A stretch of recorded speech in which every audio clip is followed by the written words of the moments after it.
Hi, boys and girls. My name is Firefighter Bob. Whenever you see a big, loud fire truck rushing down the street, don't you always wonder where it's going? You probably also wonder what it'd be like to be on that truck, rushing off to help put out a fire. Well, in the next half hour, I'm going to tell you all about fire trucks and about what it's like to be a firefighter like me. Being a firefighter can be very exciting, but it can also be very dangerous. It takes years of study and practice to be able to do the job safely. Today, I want to show you some of the special equipment we use to do a safe job. Like the big hoses we hook up to the pumper trucks and take up on high ladders to spray water on tall buildings. We'll also talk to some of my friends here at the Firehouse, and they'll tell you what they do to help protect your house, your school, and community every day. By the time we're through, you'll not only know a lot about firefighting, you'll be amazed at the things you've seen. Are you ready to go? Let's get started. Well, if it isn't my good friends Tommy and Billy. Hey guys, would you like to see all the things that go on here today at the Firehouse? You bet, Firefighter Bob. What are we gonna do first? Can we go up the big ladder? I wanna ride on the fire truck. Can we do that now? Sorry guys, the trucks and ladders and all the equipment we use are very dangerous. Too dangerous for children to get close to, I'm afraid. We're gonna have to watch everything from a safe distance today. You know, if you ever see a fire where fire trucks are working, you should always remember to stand back at a safe distance. You can still see everything that's going on. But today we have to be just that safe, okay? Okay, let's get going. Look, boys, there's Spot, the Firehouse mascot. We'll meet Spot a little later after we look around the firehouse. The first thing that firefighters do every day is to attend roll call. Everyone in the fire company has to come to the meeting. During roll call, the officers go over important messages from the Central Fire Command, and the firefighters talk about equipment and procedures that can help them do their jobs better. Roll call begins when a group of firefighters start working a new tour of duty. Safety is the most important thing to talk about because they have to be prepared if there's an alarm. That's why some of the firefighters start checking the engine and the equipment right away, even during the meeting. Then everyone goes to work to make sure all the trucks are ready. The first thing we do after roll call every morning is check all our tools and equipment. This is my hook for today and my compartment. I make sure that the hook is clean, free of splinters and cracks. We use this to pull ceilings to find fire. We also use it as a tool to guide ourselves in a dark, smoky area. So this is in good shape. Now I check my compartment. First thing I check is the tote weld. We use this to cut heavy gauge steel. We also use it car extrications, guardrails and the like. This is oxygen, and this is something called nap gas, which helps us cut.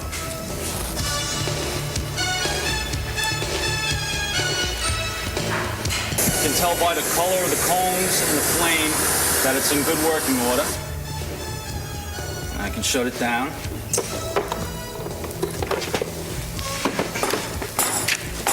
And I also have to check our first aid bag. We use this for heart attacks, car accidents, people that go in the river. You can see we have a lot of stuff, bandages, dressings, neck braces. Everything seems to be well stocked. Are they ready to go out yet? No, not yet, Tommy. First, the firefighters have to make sure their tools and equipment are working perfectly. Let's talk with firefighter Thor over there. He'll tell us about the uniforms the firefighters wear to help protect themselves and about some of the important tools they need to do their jobs. We're going to talk about some of the personal equipment that the firemen use. first of all, we all wear special clothes in the firehouse that help protect us from heat and fire. And we also wear these harnesses that we use when we use ropes. In case we had to save ourselves from a fire or save somebody else from a fire, we can attach these harnesses to a rope and lower ourselves or lower someone else to safety. When an alarm comes in, I would first put on my radio. I would just put it around my neck like this and make sure it's turned on. And this allows me to communicate with the other firefighters that are working at the fire. Then I would put on my boots, and I have a pair of brand new boots to put on today. And we just slip our shoes off that we wear at the firehouse, and we slip on the fire boots. And these boots are specially designed for firefighters. They have steel in the toe and underneath to help protect us from walking on any nails or broken glass or anything like that. And they also pull up like this.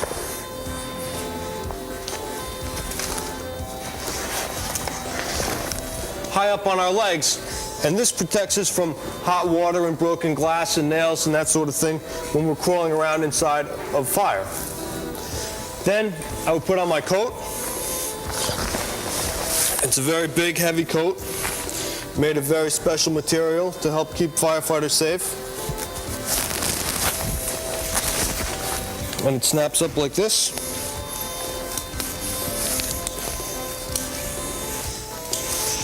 And it has these big yellow stripes on, and this helps, these are reflective. And it helps to allow us to see each other in a fire, and if ever we should get hurt or trapped, it would help other firefighters to find us.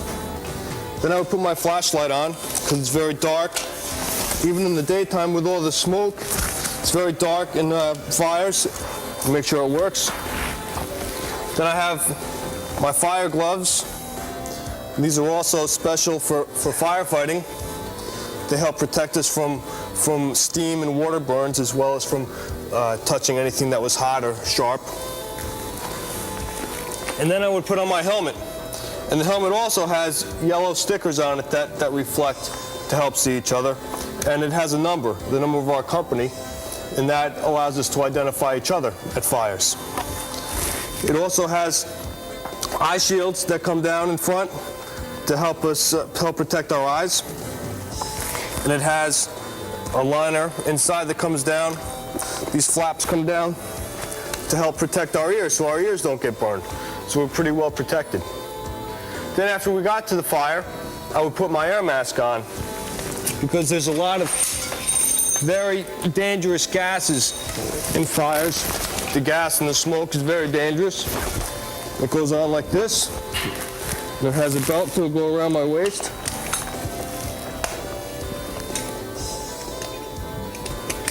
And this is very heavy to carry, but it's the only thing that helps us breathe in a fire.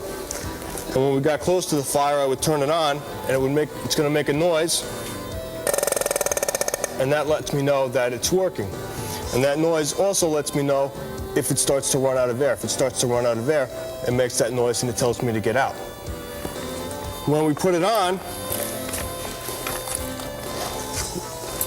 it has this net that goes over my head to help keep it in place. And I'd be kneeling down on the floor because it'd be very hot and it would be cooler down here. And I would put it on. And then put my helmet back on. And that's what it would sound like inside a fire. I don't know if you can hear me now, but that's what it sounds like. And some people might think that's pretty scary, but that's what we have to do when we come into a fire. So if you ever hear or see anybody like that, don't be afraid of them. They're a firefighter. That's what they look like. Whoa, where did everything go? I can't see. These helmets are made for the firefighters, Tommy. Maybe when you get older, you'll decide to be one. When is everything happening? Are the trucks going out yet? Fire engines are always ready to go out, Billy, at a moment's notice. But there's still a lot more preparation involved. Every day, firefighters first have to make sure all their tools and equipment are inspected. Some of that equipment's kept on ladder trucks. Take a look. Hi, this part of the fire truck has a number of tools that saves a lot of lives. Up here we have what looks like a sled, but it's really called a Stokes. looks like a sled, but we might use this, actually, if you're hurt in a fire, to bring you out of a building. That's only in a very rare case, though. Now in here, this is where we have a lot of other fun stuff. This is called the Jaws of Life. This is the generator. This is what we actually use to start up the Jaws of Life. Now this is a cutter, and as you'll see, this opens and closes so we can cut open a car like it was a tin can. And this we use to spread open the car, also in order to get you out if you're in there, if you're in danger. Look, boys, the firefighters are checking their saws to make sure they're working properly. Sometimes at a fire, doors are locked and the firefighters have to cut through hard metal to get inside. The saw can help them get to people in trouble quickly and save lives. The firefighters have to start their saws every day. Now the firefighters are testing their ladders. See how quick they are? The ladder can help them climb up to a window to help someone. This portable ladder is called an extension ladder. Watch how the men run to set it up. The ladder is made of fire-resistant metal. It has a pulley that raises a second inside section. And once they lock that in place, presto, up they go.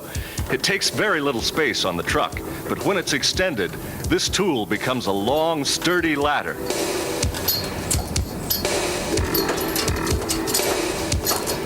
Do they hook up the hoses to a fire hydrant? No, we get the water from a fire hydrant, but then we put it in a special truck called an engine or a pumper. Let's talk with Don, the engine driver, about how the pumper works. We call him the chauffeur. This is an engine pumper. What it does, it puts water on the fire, the basic, that's the job of this apparatus. When we pull up to a fire of any kind, we would hook up to a fire hydrant and get water inside the pumps through this here, fitting right here, 4.5-inch inlet. We would then hook up our hoses to the outlets. These here gates, you would pull them to let the water come out, to go through the hoses to the fire. The dials tell me how much water I'm getting from the pressure from the hydrant, how much pressure I'm putting out, and each individual hose line which I open up, where I have lines connected to. Well, we have, on this here stretch would be an 1.75-inch hose with 2.5-inch also on it if we get that far into it. This would be basically used for a smaller fire, a 1-room, 2-room fire. That'll be one of those first line stretched. If it's a heavy volume of fire, they won't use that line. They'll only use that on a smaller fire.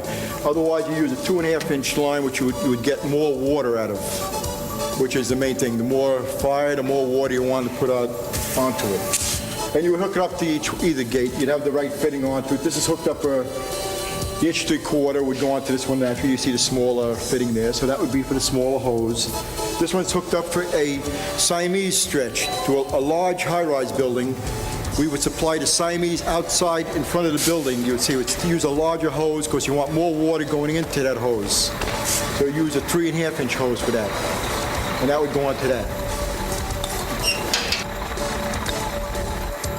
Back here in the back of the rig is our hose bed. We have 1.75-inch, 3.5-inch, and 2.5-inch hose. The 1.75-inch, you would take your folds, pull it out, and go to the back of the rig and step back and wait for the other members of the team to pull off their lengths that they may need for the fire. Then they would proceed to the fire building. Then the chauffeur, myself, would break the line and hook it up to the side of the pumper and proceed to give them water as much as they needed, hopefully. This here is what they call a roll-up. The members bring inside to the a high-rise building, which I would hook up to the Siamese with the 3.5-inch hose. This is used on the interior of that building because they can't bring this hose up 40 or 50 stories. So inside a high-rise building, there's outlets on each floor for them to hook up this hose. They'll bring in approximately 3 lengths to hook up on each individual floor, whatever they may need at that floor. The chauffeur also drives the truck. He's going to show us how to work all the controls. My job is to drive this to a scene of a fire and put water on the fire with this apparatus. Now in getting there, I would have to first naturally start up the vehicle and proceed. We would turn on all the lights, the emergency lights. They would all be going up on top. and prepared to leave quarters. All the members would get on, we'd leave quarters with all the lights responding. In here, we also have a public address system to let people know that we're coming or to get out of the way. We have an air horn, which makes a lot of noise.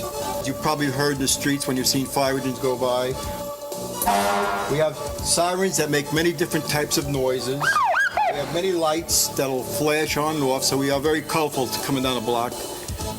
Now, there is an officer normally sits on my right-hand side. He will be in control of the whole operation going to the fire. He takes charge of the lights, the air horn, all that stuff, because my main concern is driving there and getting there safely as quickly as possible. You know, sometimes firefighters can spend hours just waiting around the firehouse. They're always ready to go, but they never quite know just exactly when somebody's going to call for help. It can be nice and quiet, and then suddenly... Well, there's an emergency now. Somebody's called for help, and the firefighters are jumping into action. Let's go,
Whenever an alarm comes in, the firefighters have to respond. The faster they get there, the more chance that nothing gets out of control. Sometimes firefighters have to go into tall buildings to try and find the smoke before it turns into a big fire. Other times it's just a false alarm or a very small fire. But every time there's a call or an alarm, they still have to leave the firehouse, just in case it's an emergency. For some calls, the fire's already started, and the firefighters have to work very hard and fast to put it out. Stay back, boys. Fighting a fire is very dangerous work, and everyone has to keep behind the trucks to stay safe. Wow, look at those firemen put out that fire. See those hoses spraying water?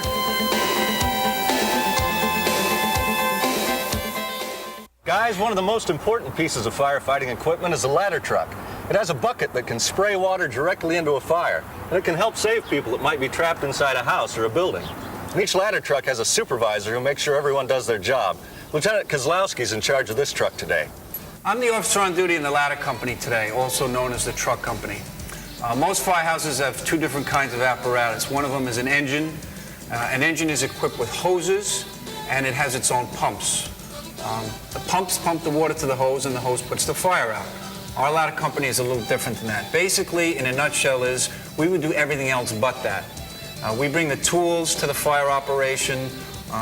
Some of the tools that we have on the truck you've already seen today. We have torches to cut things open. We have hand tools to break things if necessary. We have hooks to pull things down. We have a tool called the Jaws of Life, which is used to help rescue people from car accidents. And we have this big piece of machinery right here known as a tower ladder. In fire departments, there are basically two different types of ladders. There's an aerial ladder, which is basically one big long ladder, and there's a tower ladder, which we have on the end of ours, a thing called a bucket. Now, the difference between an aerial ladder and the tower ladder, which we have, is the bucket can have people inside of it. We can use the bucket to put firefighters up where they're needed, or we could put the bucket up to get people if they need to be rescued and brought them down.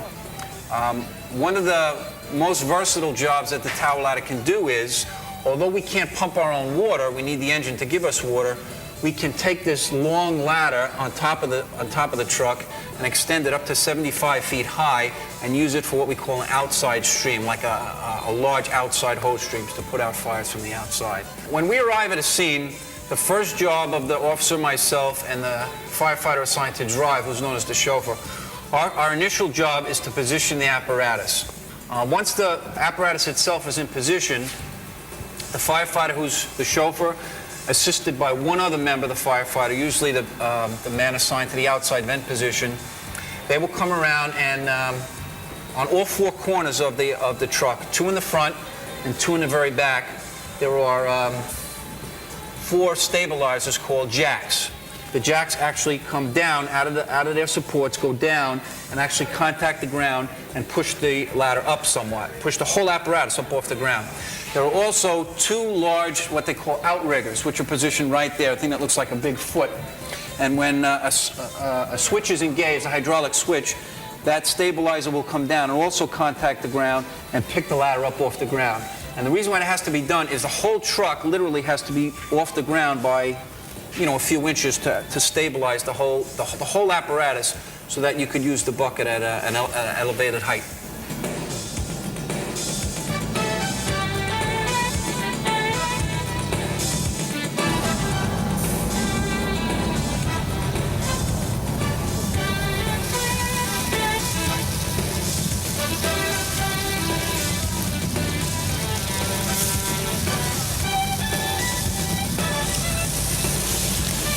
Drop the line down.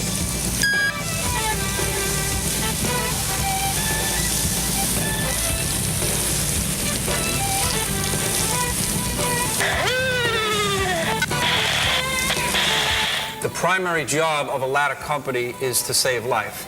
The primary job of the engine company is to put the fire out, and our primary function is to save life. So either by firefighters on foot going in the building, up the stairs, and going to where the person is and rescuing them that way, or by raising the ladder or the bucket, depending on the apparatus that's there, getting the ladder right to their position from the outside and removing them and bringing them down to safety.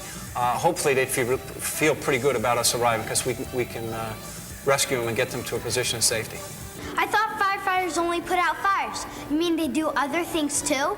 Sure, firefighters can help people trapped in cars or anybody who needs emergency first aid. Sometimes there are accidents, and firefighters are the first to arrive on the scene. Cities use their fire departments for many different jobs. Some of those tools we saw are used to help in emergencies that aren't fires. The lieutenant was just out on a call for a car accident. Let's talk to him about it. Okay, in this instance, we got an alarm for a car accident at Park Avenue South and 26th Street. The additional information on this alarm, they said there was possible smoke with the accident. So right now, just from that information, we're thinking we could have a car fire, we could have people trapped in a car. So they dispatched two companies to this. There's a truck and an engine. Both Ladder 7 and myself from an engine company 16, we responded to the accident.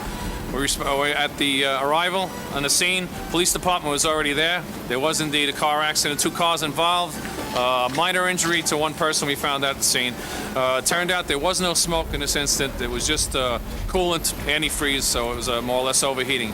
There was no fuel leak at the scene, which is one of the things that we're going to be concerned about. If there's a fuel leak, even if there's no fire, we got to be concerned about a fuel leak because you got a hot exhaust system at the time, and you could have a fire occurring at that point. Look, Firefighter Bob, there's Spot, the fire dog. What does he do around the firehouse? Well, Spot's a Dalmatian. Many firehouses keep Dalmatians as pets, and each dog has a person who's specially responsible for his care and training. We call that person the dog's keeper. Come on, Spot. Come here. Come on. Come on. Come on, boy. Right. Good boy. Come on. Come on. Sit. Sit, doggy.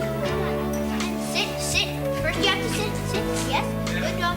Good dog. That's your treat. Now lay down. Lay down for another treat. Lay down for another treat. It's so quiet. Did all the firefighters go home? No, Billy. We firefighters have to stay here all the way to the end of our shift. We stay right here at the firehouse. In fact, sometimes we even sleep here if we have an extra long shift that day. If there's time between calls, sometimes firefighters cook up big meals, and they really enjoy the time they spend together. But everyone has to do their share and help clean up. Firehouses are always very clean.